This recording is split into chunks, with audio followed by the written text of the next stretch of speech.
జిల్లాలో parents meet లో మంత్రి లోకేష్ మాట్లాడుతున్నారు. లైవ్ చూద్దాం. ఆ హోంవర్క్ సక్రమంగా చేస్తున్నారా లేదా అని చూసుకోవాల్సిన బాధ్యత మనందరిపైన ఉంది.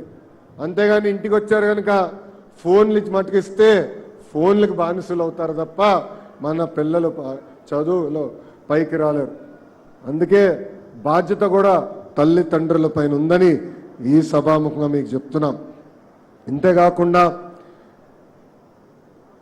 గౌరవ ప్రధానమంత్రి నరేంద్ర మోడీ గారు ఏక్ పేడ్ మా కే నామ్ అంటే అమ్మ పేరుతో ఒక్క మొక్క నాటమని ఆయన పిలిపించారు.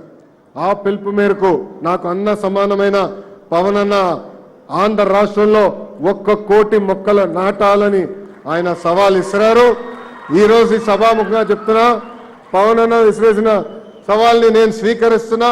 ఒక్క విద్యాశాఖ ద్వారానే 1 కోటి మొక్కలు నాటి 3 సంవత్సరాలు ఆ మొక్కలు పెంచే బాధ్యత మా పిల్లలు తీసుకుంటారు.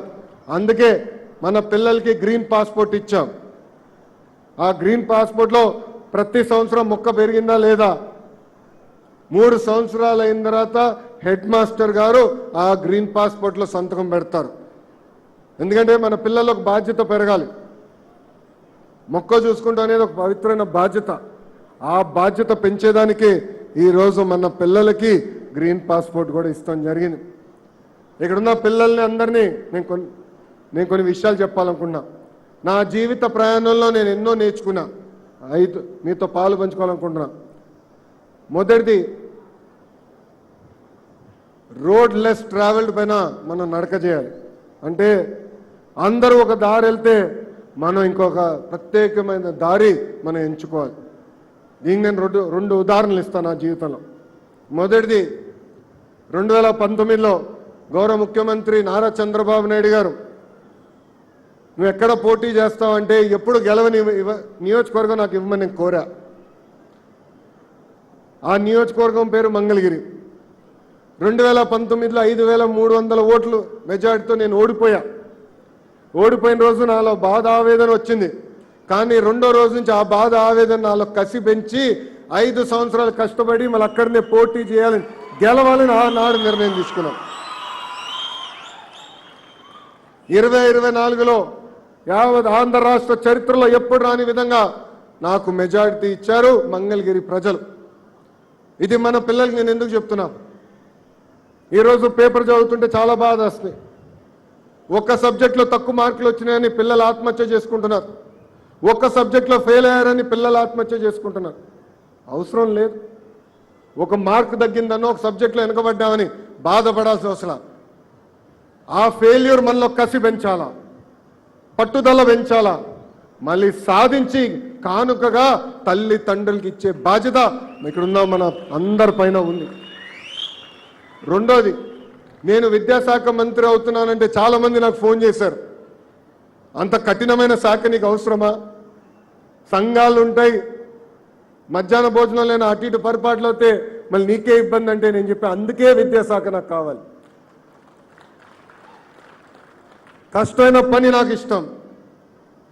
ఈరోజు గౌరవ ముఖ్యమంత్రి గారి ఆదేశాల మేరకు మన పిల్లల భవిష్యత్తు తీర్చిదిద్దే బాధ్యత నాకు ఇచ్చారు. అందుకే మీరు చూస్తే అద్భుతమైన సంస్కరణలు ఈరోజు నేను విద్యాశాఖ మంత్రిగా తీసుకొస్తాం జరిగింది. గతంలో మనందరం చూసాం, చిక్కీలో కానీ గుడిలో కానీ మధ్యాహ్న భోజనంలో కానీ నాణ్యత లేకుండా పోయింది. నేను ఈరోజు గర్వంగా చెప్తున్నా, నాకు తెలిసినంత వరకు భారతదేశంలోనే ఏ ముఖ్యమంత్రి పిల్లలకి ఇస్తున్న మధ్యాహ్న భోజనం తినలేదు. డిసెంబర్లో జరిగిన మెగా పేరెంట్ టీచర్ మీటింగ్లో గౌరవ ముఖ్యమంత్రి గారు మన పిల్లలు తింటున్న భోజనమే తినారు. ఆనాడు మన పిల్లలు ఎక్కడ కూర్చుంటారో నేలపైన కూర్చుని పిల్లలతో కలిసి మెలిసిగా భోంచేస్తాం జరిగింది. ఆ రోజే గౌరవ ముఖ్యమంత్రి గారు మనసులో పడింది, అన్నం బాలేదు, మార్చాలని నిర్ణయించారు. తిరిగి నేను ముఖ్యమంత్రి గారితో హెలికాప్టర్లో ప్రయాణం చేస్తే 30 నిమిషాల పాటు మన పిల్లలకి ఇస్తున్న భోజనం గురించి ఆయన మాట్లాడారు. అక్కడి నుంచే వచ్చింది ఈరోజు మన పిల్లలకి ఇచ్చే సన్న బియ్యం. సీతమ్మ గారి పేరుతో మధ్యాహ్న భోజనం ఈరోజు నాణ్యమైన సన్న బియ్యంతో మన పిల్లలకి అందజేస్తున్నారు గౌరవ ముఖ్యమంత్రి శ్రీ నారా చంద్రబాబు నాయుడు గారు. అంతేకాదు గొప్ప వ్యక్తి డాక్టర్ సర్వేపల్లి రాధాకృష్ణన్ గారి పేరుతో మన పిల్లలకి ఈరోజు కిట్లు కూడా మనం అందజేస్తాం జరుగుతుంది. అంతేకాకుండా భగవాన్ శ్రీ సత్యసాయి ట్రస్ట్ ద్వారా ఏకంగా రాగి జావా కూడా మన పిల్లలకి ఉచితంగా మన ప్రభుత్వం అందజేస్తుంది. కేజీ నుంచి పీజీ వరకు విద్యని బలోపేతం చేసే లక్ష్యంతో నేను పనిచేస్తున్నా. సెమిస్టర్ వారీగా మన పిల్లలకి బ్యాగ్ బరువు తగ్గించడానికి పుస్తకాల్ని మనం రూపొందిస్తాం జరిగింది. గతంలో 1 క్లాస్ 1 టీచర్ అంటే ప్రాథమిక పాఠశాలలో ఒక క్లాస్కి ఒక టీచర్ ఉన్న పాఠశాలలు కేవలం 1200 ఉండేది. అలాంటిది మన ప్రభుత్వం అంటే ప్రజాప్రభుత్వం ఏర్పడిన తర్వాత ఆ సంఖ్యని 9600 పాఠశాలలకి తీసుకెళ్తాం జరిగింది. ఇప్పుడే చాలామంది చెప్పారు, ఎంతమంది బిడ్డలన్నా అంతమంది బిడ్డలకి ఏకంగా ఒకే ఒక జియో ద్వారా 10,000 కోట్ల రూపాయలు తల్లిల ఖాతాలో మన కూటమి ప్రభుత్వం వేస్తాం జరిగింది. విద్యాశాఖలో ఇప్పుడు ఒక యాప్ తీసుకొచ్చాం.